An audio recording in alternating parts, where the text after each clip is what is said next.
About 3 things that you never want to do when holding the golf club. And the reason for this video is I just get this all the time in golf lessons or whether it's online, and somebody always has an element of uncertainty with how you're supposed to hold the golf club. Now effectively you can hold the golf club however you want to. You can have a strong grip, you can have a weak grip. It's your choice.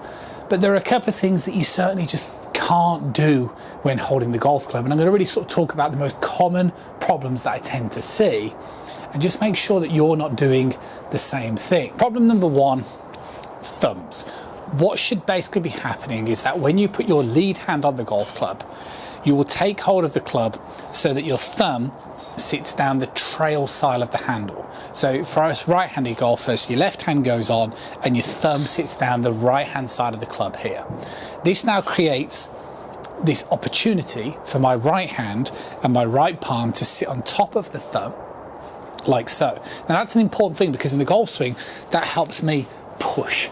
And actually a pushing kind of movement is really important for maintaining width in the golf swing. But when you kind of go to wrapping your fingers around the club, what you've got to make sure is that your thumb lives down the lead hand side. And the first big problem that I see is this thumb sitting too much on top of the club or too much to the trail side. Now I understand why, because obviously opposable thumbs are really strong, and sitting underneath the trail side really help you feel like you can control that club face. But unfortunately, what happens with golfers that do this and they move that thumb underneath that sort of side is they start shutting down the club face too much. So they start closing the club face in the backswing position to the point where it's just not recoverable. So you don't want to be doing that. Now for most of us it will feel quite unusual, quite weak, but you can't play golf from this type of position. It's just a big no-no. It's going to shut down the face too much. Make sure your thumb's living down the lead hand side of the golf club and just kind of got to get on with it. So that's the first big problem that I tend to see. As I mentioned, what should happen in your backswing position, you'll take the club back and your lead hand will be trying to stay pretty straight, or your lead arm I should say, and then your trail hand will be helping push to keep it straight. And that's how you get your hands sort of working in unison in the golf swing position.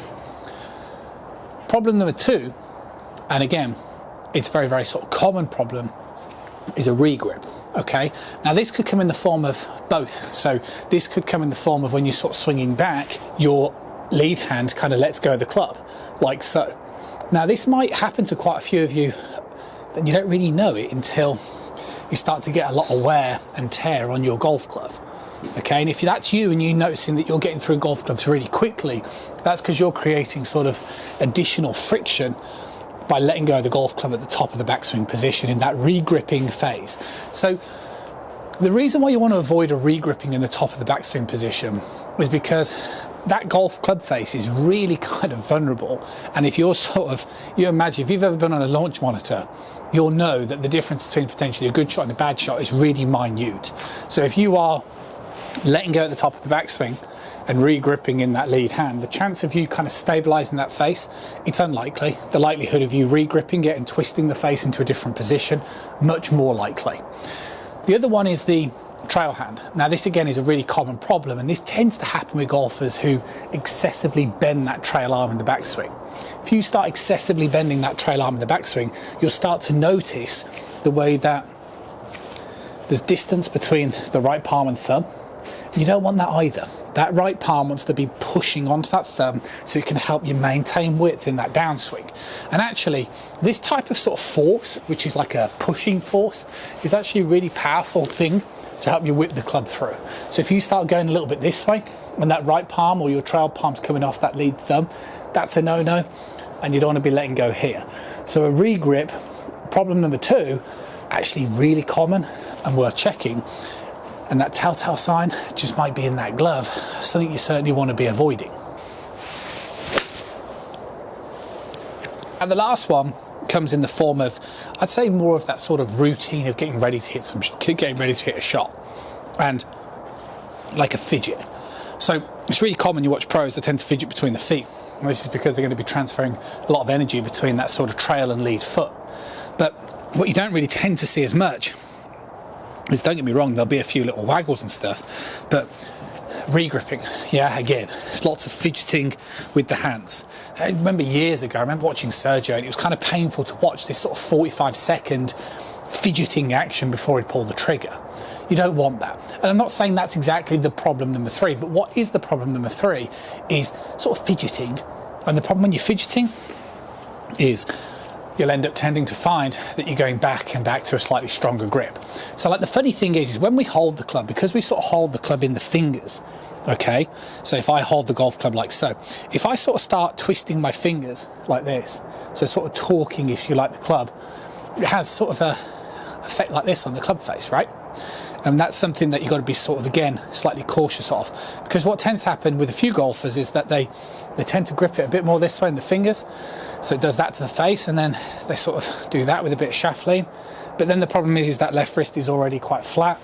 And again, you lend yourself straight back into a closed club face.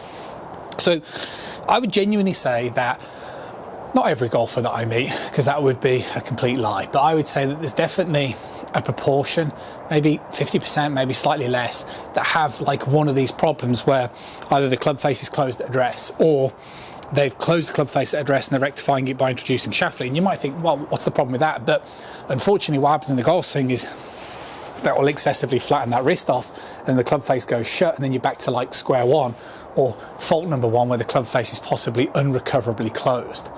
So you've got to be really careful with these sort of bad habits. So the way you kick that one, a bit tedious, but you just have to make sure the club face is nice and square. Club shaft falls on the instep of your lead thigh, and when you hold the club, it's absolutely fine to waggle if you want to, or wiggle a little bit this way, or hinge it this way. But what you don't want to be doing is fidgeting with the actual club in your hands. And again, you know who you are, but recently with somebody that I'm working with online, sort of getting set up like this, and then just before they pull the trigger, tend to do this and this. And it's like it's tiny and minute, but it's something 100% you want to be avoiding. So that's it, and hopefully this video really helps you out and it gives you a couple of checkpoints just to make sure that you have got your grip okay. Like I said at the beginning of the video, whether you grip it strong, weak, whatever you choose to do, that's up to you. But what you don't want to be doing is you don't want to be closing that club face excessively, because you start to do that. It's really difficult to control the club face at impact for most amateurs anyway. So if you start kind of manipulating it this way, I just think it tends to lead to a lot more inconsistency. So hopefully it's helped. I'll catch up with you guys again really soon.